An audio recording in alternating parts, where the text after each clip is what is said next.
Hey guys, welcome to Sewing is Fun. Today you will learn how to make gown from sari.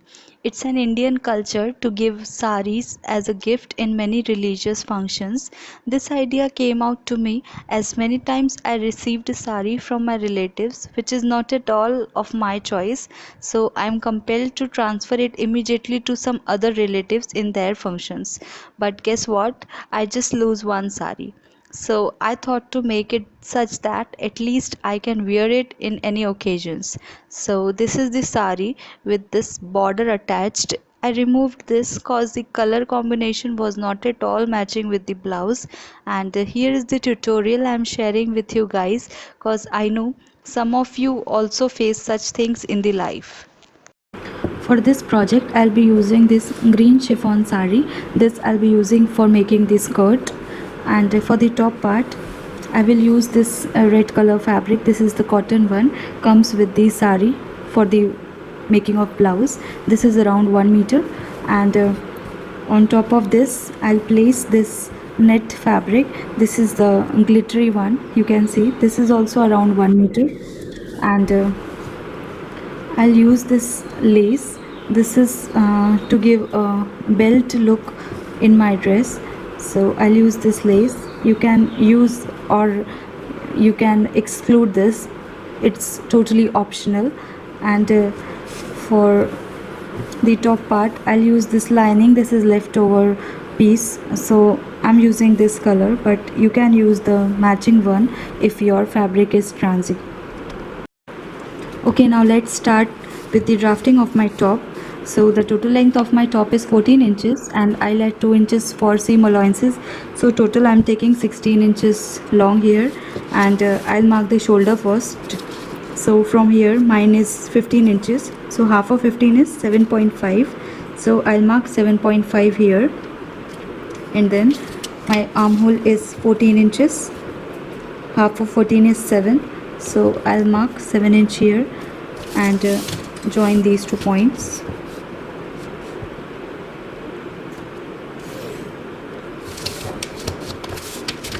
like this.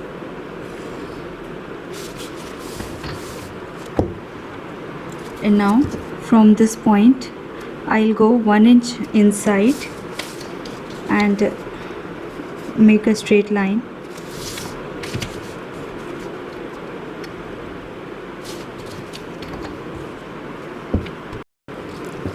Now as you know, it's off kind of shoulder top, so if you want your sleeve to come up to the shoulder, then from this point where your shoulder is ending, just go 1 inch or half inch inside. I am taking 1 inch inside and mark a point.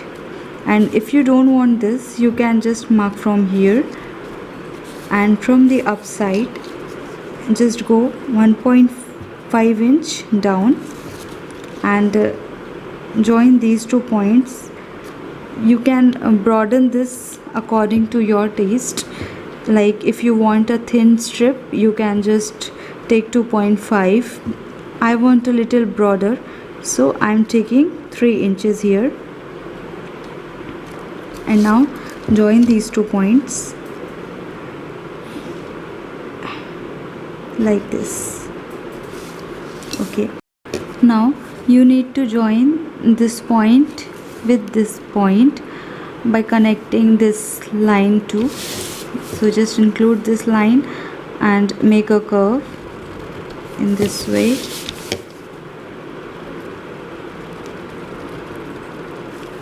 Like this, and then mark the chest or bust. Here I'm taking 37.5 inch, so fourth part of that is 9.4, so I'll mark 9.4 here. Now connect this point with this point like this, and then here mark the waist, the upper waist. Mine is 33, so fourth part of that is 8.25. I'll mark 8.25 here. Now join the points.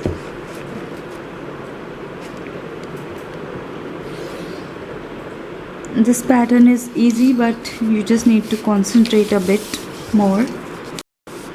And now we'll make the V-shaped neck. So just decide how much deep you want your neck. In off shoulder it's generally not too much deep, so I'm taking here 4.5 inch. You can take accordingly. And now join this neckline point with this shoulder slope in this way. And now your body pattern is ready, the top part. Now just cut this out. Firstly, we'll cut our front body part, so put your paper cutting onto the lining and mark ½ inch away from the shoulder, neckline and armhole. Then to the chest line, draw 1.5 inches outside the pattern for seam allowances, and down to the waistline, leave 1 inch extra for giving the dart, so that becomes 2.5 inches. I increased the back neck by 2 inches and cut the pattern to make another neckline. Now put the back pattern on top of the two-layered lining, mark ½ inch away from the shoulder neckline and make the back armhole first, then leave ½ inch again and draw the curve like this. To the chest line, leave 1.5 inches for seam allowances and in the waistline, mark 2 inch and cut it. For making the dart from the folded side, mark half of your apex separation point. I am marking 3 inch here, and from the bottom mark 5 inch upward and join these 2 points and mark ½ inch dart on either sides.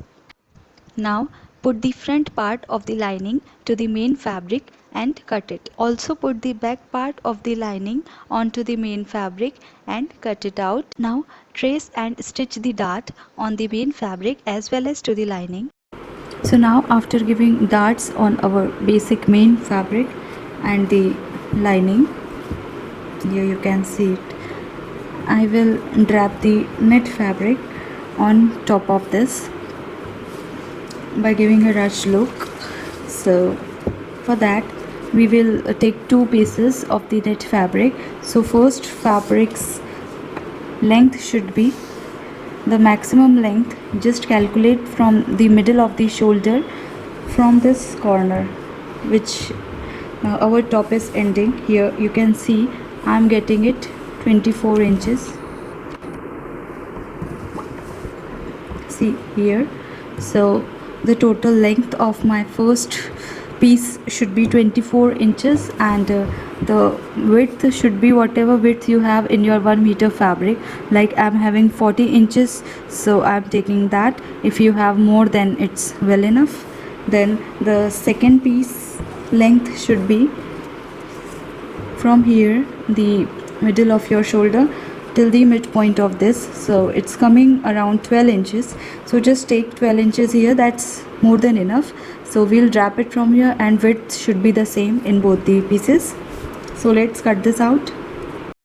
Now after cutting both the net pieces, just take this smaller one and put it in this way, the bias way. See, it's stretching here because we are covering the bust area, so we need a bit stretchy fabric. So just put it like this in this right shoulder, and if you want, just make one pleat like this in this way, and then just do the small pleats inside this neckline. If you want, you just give a basting stitch here and also create the gathers, or else if you want the systematic pleats like I want like this, so I'll make it in this way and I'll pin it from here and here, and then I'm gonna stitch here in the shoulders, the armhole and the sides and this middle one part, and then I'll secure all the pleats. I'm done with giving the pleats. You can see I had set the pins, and just make sure the pleats are even. The more even, the more beautiful it will look. And now I'm gonna stitch all the sides of this bodies, the shoulder, the armhole and the sides, to secure the pleats. I'm done with securing the pleats by giving a stitch, You can see from the back it's looking like this. See, and now I'm gonna cut the extras. You can see here the armholes and this extra piece, all I'm gonna cut. Now after cutting the extras, you can see our piece will look like this. See how beautiful it's looking from now only. And now we will add another piece, that is the draping net, in this way. So for that I already did basting stitch on both the ends of this net, and in this side I'm gonna gather more pleats, and it will be like this. And in this side I'm gonna give a bit broader pleats here, secure it with the stitches, cut the extras. Let's do this. I had given the draping pleats on both sides of the top part and also secured it with pins. Now I will give the stitch to all the sides to keep the pleats on its place. Now after giving the stitches, my top is looking like this. See the beauty of ruched drape. For attaching the lining to the main fabric, just put both the pieces right on right and pin it on the sides, armhole, neckline and the shoulders in this way and sew it. Make sure to leave 1.5 inches down to the shoulder line, and now give small slits to the curvy areas. Now turn it inside out. After turning it to the right side, it's looking like this from the front as well as from the back. For making the back part, just calculate the width of the fabric like this. It's 25 inches in my case. The length is equal to the total length of your top. I'm taking 17 inches here. Now fold your fabric from the middle and give a small slits on both ends in the middle. Draw a straight line in the center of your fabric. Take slits as your reference and then give a basting stitch on top of that line. After giving the basting stitch, just pull the bobbin thread and make gatherings to adjust it to the top length, and again give a normal stitch on the basting stitch to secure the pleats. This process is called ruching. Now take the back part of your main fabric and put this chiffon piece on top of it, pin it. Now spread the fabric evenly, the pleats facing inside the neckline, and you'll end up with something like this. Now stitch it from the neckline, shoulder, armhole and the bottom part, leaving 1/4 inch to secure the pleats. You can see I had given a stitch to all over the sides. And now cut the extras. If you want to drape front and back part with same color fabric, then you will need a fabric of around 2 meters. To attach the lining, put both the pieces right on right, align it properly, pin it and sew it as we did for the front part. Putting pins before sewing is one of the easiest way I found, from which errors are least expected. You can see I had left the shoulder part as I did in the front part. Now give small slits to the neckline and armhole without touching the stitch lines. I will turn it to the right side, and now top stitch to all over the neckline, armhole and the sides. Make sure to leave that open part of the shoulder. Now put both the pieces right on right and grab the front and back shoulder and sew it.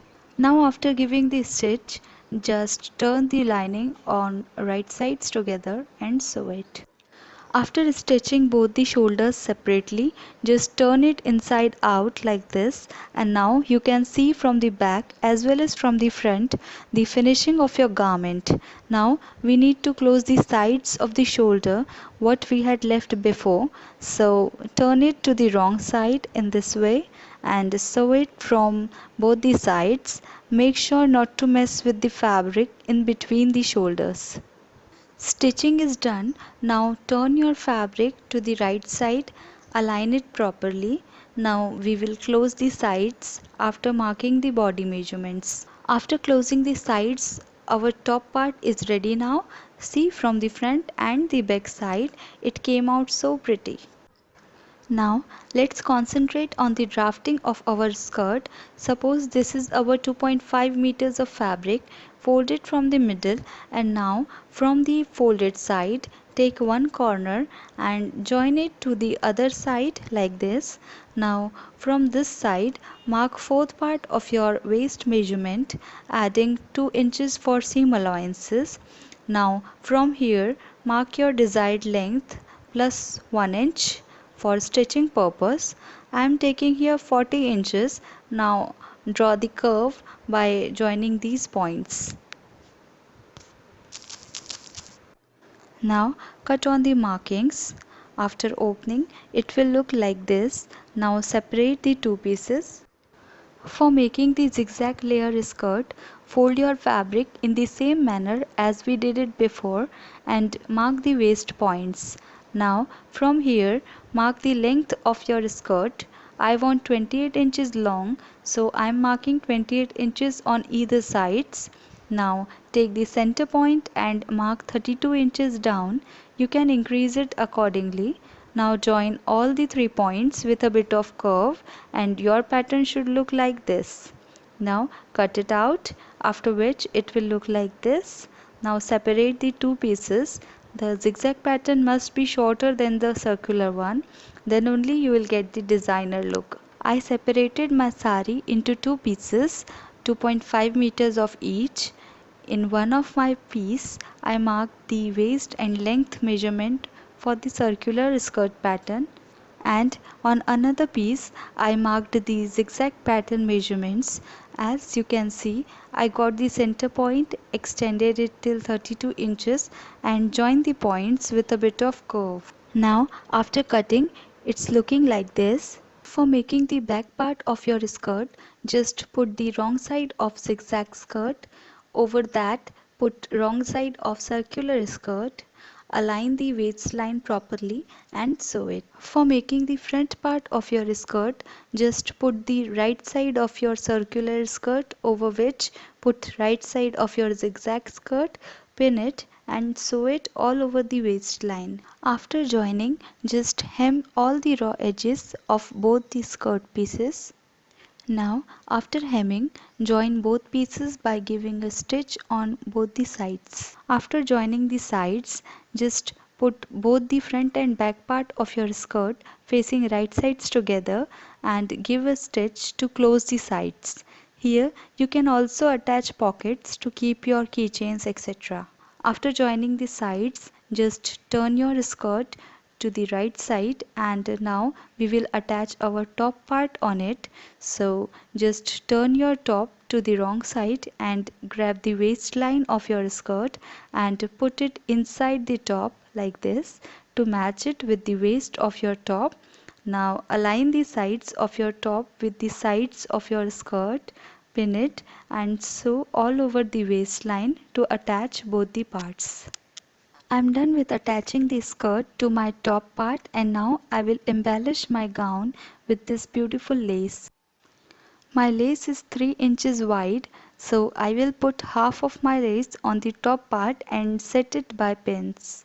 I will extend it till my back part and will put some paper in between so that the other side will not get disturbed while sewing, and now I will give hand stitch to secure the lace as it is very delicate to put to the machine. I am left with some red color fabric, so I decided to put some strips to my bottom part of the skirt. So I took 1.5 inches wider strips and the length will depend on the flare of your skirt. In my case it's around 7 meters. Now first join all the strips and then fold it from the middle by keeping the front side of your fabric inside and give a straight stitch. Now give a knot in the corner and put your needle inside the strip to take it out from the other end of the strip for turning it inside out, just as we do while making dories. The strips are ready now. Iron it and make sure the stitched part should be in the middle of the strip. Now just fold it once and give a stitch to both the sides of the strip. So this concludes the tutorial. Here I used only my creativity to make designer gown from the sari, but you can also make it with the fabric of your choice to give it a professional look. I hope you enjoyed this session, so do try it for your lucky day. If you like this video, give a thumbs up and subscribe to my channel guys. It really motivates me to make more such tutorials. Also don't forget to share it with your friends. See you in the next video.